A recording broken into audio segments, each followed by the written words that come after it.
Hi my dear movie lovers, ఎలా ఉన్నారు? So orange ఈ మూవీ మీలో చాలా మంది చూసే ఉంటారు అండ్ రీసెంట్గా వ్యాలంటైన్స్ డేకి రిలీజ్ కూడా చేశారు.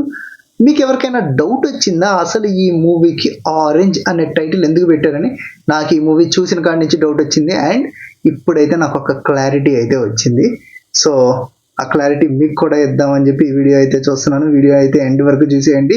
నాకైతే చాలా ఇంట్రెస్టింగ్ విషయాలు అయితే అనిపించాయి. సో ఇంకా వీడియోలోకి వెళ్ళిపోతే, ఆరెంజ్ మూవీకి ఆ టైటిల్ ఎందుకు పెట్టారు, అసలు ఆ టైటిల్ ఆ మూవీకి కరెక్టేనా అన్న విషయం డిస్కస్ చేసుకుంటే, ఫస్ట్ థింగ్ ఆరెంజ్ అనే కలర్ హోప్ని అయితే ఇండికేట్ చేసింది. So it's a colour of hope అనమాట. అయితే ఆరెంజ్ లవ్ సింబల్ ఉంది, మన ఎమోజీస్లో ఉంటుంది, గమనించారా? సో ఈ లవ్ సింబల్ వచ్చేసరికి హోప్ ఆఫ్ లవ్.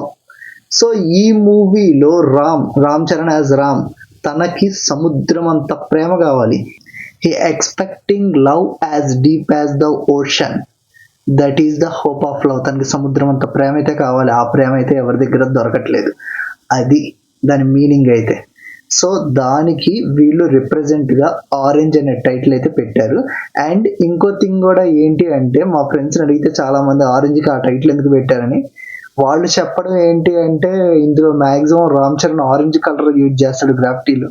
మీరు బాగా గమనిస్తే గ్రాఫిటీ టైంలో ఒక ఫైట్ జరిగిద్ది, మీకు గుర్తుందా? అందులో రామన్ని తను ఆరెంజ్ కలర్తో రాస్తాడు అండ్ గ్రాఫిటీ ఏది వేసినా కూడా తన నేమ్ రామ్ అని చెప్పి ఆరెంజ్ కలర్లోనే రాస్తాడు. అండ్ ఇంకోటి, తను ఎక్కువగా తను వేసే డ్రెస్సులు కానీ ప్రతి చోట కూడా ఎక్కడైనా ఒక ఆరెంజ్ ఇండికేషన్ అయితే ఖచ్చితంగా ఉంటుంది. అండ్ అది కూడా ఒక రీజన్ అయ్యి ఉండొచ్చు. సో నేనైతే అనుకునేది గట్టిగా అయితే, orange means hope of love. So దానికి సింబాలిక్ గానీ ఈ టైటిల్ పెట్టారని అయితే నేను అనుకుంటున్నాను. సో మీరేమనుకుంటున్నారు ఏంటి అనేది కింద కామెంట్ చేయండి.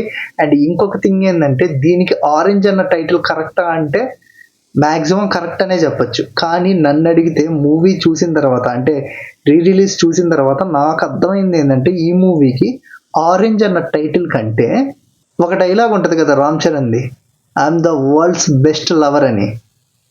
సో ఈ టైటిల్ పెట్టుంటే బాగుండేది, వరల్డ్స్ బెస్ట్ లవర్ అని చెప్పి. మీరేమంటారు?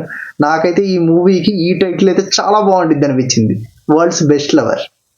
లైక్ బొమ్మరిల్లు భాస్కర్దే లాస్ట్ మూవీ ఏంటది, మోస్ట్ ఎలిజిబుల్ బ్యాచులర్. అలాగే దీనికి కూడా వరల్డ్స్ బెస్ట్ లవర్ అని చెప్పి పెట్టుంటే ఆరెంజ్ అన్న పేరు కంటే ఇది ఇంకా బాగా కనెక్ట్ అయి ఉండేదని నా ఉద్దేశం. సో మీరేమనుకుంటున్నారు? మీకు ఆరెంజ్ అన్న టైటిల్ నచ్చిందా, వరల్డ్స్ బెస్ట్ లవర్ అనేది నచ్చిందా? ఏది నచ్చింది అనేది కింద కామెంట్ చేయండి. వీడియో నచ్చితే లైక్ చేయండి. ఇలాంటి మరిన్ని ఇంట్రెస్టింగ్ అప్డేట్స్ కోసం ఇప్పుడే మన ఛానల్ సబ్స్క్రైబ్ చేసుకోండి.